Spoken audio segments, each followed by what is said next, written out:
Hello guys, this is Raj Gupta and welcome back to my channel chemistry topic. हम पढ़ रहे हैं केमिकल इक्विलिब्रियम। तो आज हम केमिकल इक्विलिब्रियम के दूसरे वीडियो को स्टार्ट करते हैं।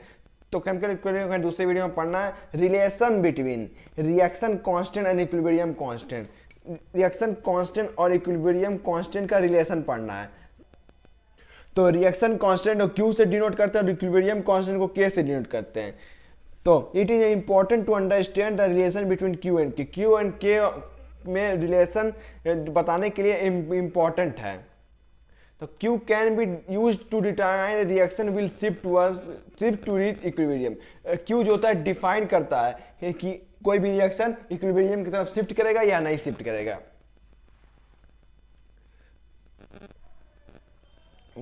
तब किसी भी रिएक्शन का अगर रिएक्शन कांस्टेंट Q निकालते हैं तो concentration of product upon concentration of reactant और इक्विलिब्रियम कांस्टेंट निकालते थे। Kc is equal to concentration of product upon concentration of reactant. तो क्यू जो होता है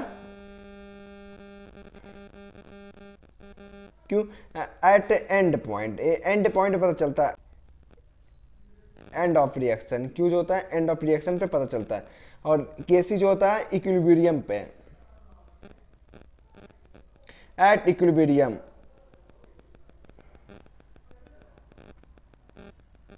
तो अब देखते हैं important point.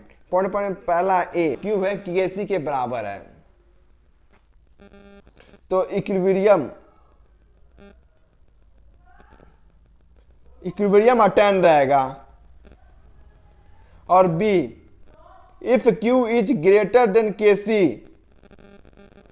The reaction will go to the backward direction.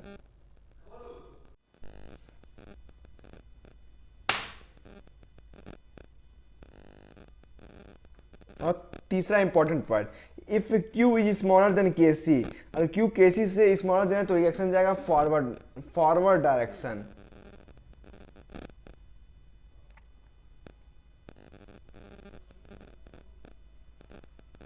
यह इंपॉर्टेंट पॉइंट। अब आइए देखते हैं factor affecting the chemical reaction. उस फैक्टर को देखेंगे जो अफेक्ट करता है chemical equilibrium according to Le Chatelier principle के according if there is any change in factor affecting the equilibrium condition. अगर फैक्टर में कोई भी चेंज हो तो इक्विलिब्रियम कंडीशन को अफेक्ट करेगा। The system will reduce the effect of overall transformation. Overall जो इसमें सिस्टम में इफेक्ट जो होगा ओवरऑल इफेक्ट रिड्यूस हो जाएगा।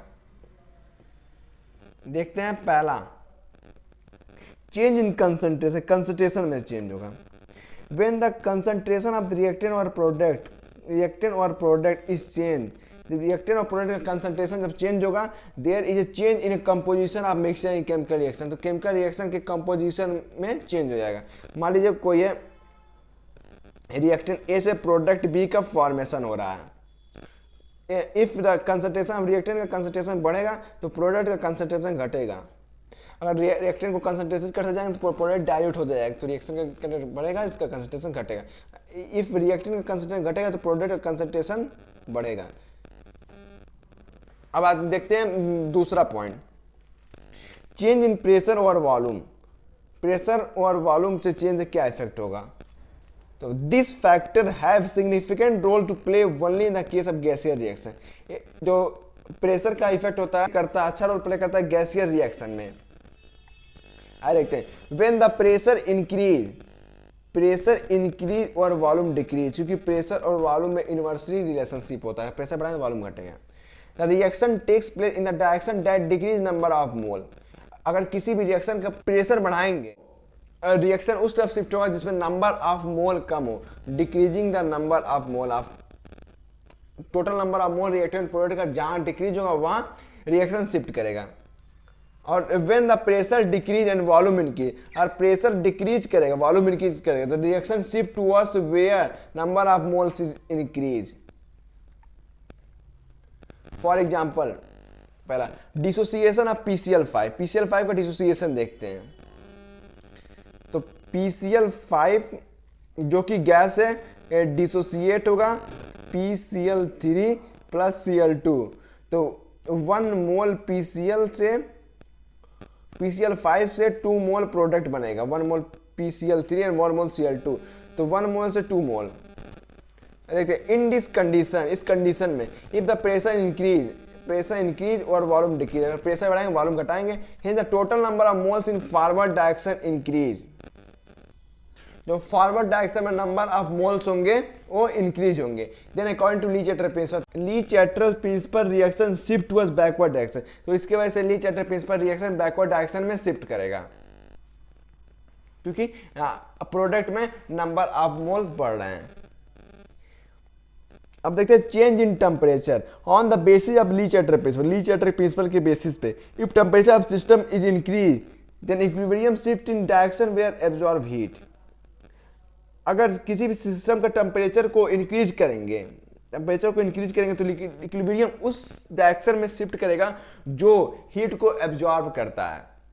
फॉर एक्सोथर्मिक रिएक्शन के लिए जिसमें हीट का रिलीज होता है, N2 plus 3H2 gives 2 molecule of NH3, जिसका delta H heat of formation minus 92.4 kilo joule, minus 92.4 है, इसमें हीट का लॉस कर रहा है, हीट का लॉस कर रहा है, तो NH3 का फॉर्मेशन हो जा रहा है।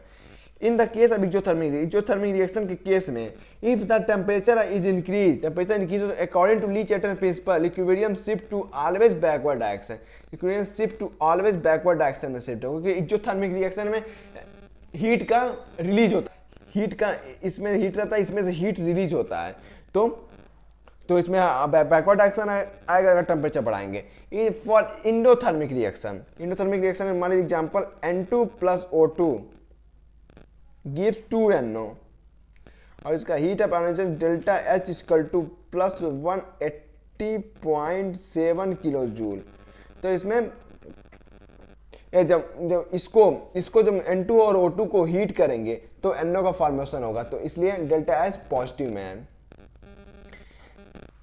देखते हैं in the case of endothermic reaction के केस में इफ द टेम्परेचर इंक्रीज, अगर टेम्परेचर बढ़ाएंगे then according to this principle that is Lee Chatter's principle, the equilibrium always shift in forward direction, equilibrium always forward direction में shift होगा, क्योंकि इसमें heat का absorption हुआ है तो फॉरवर्ड डायरेक्शन में होगा, और एक जो थर्मल रिएक्शन में हीट का रिलीज करता है तो बैकवर्ड डायरेक्शन में होगा।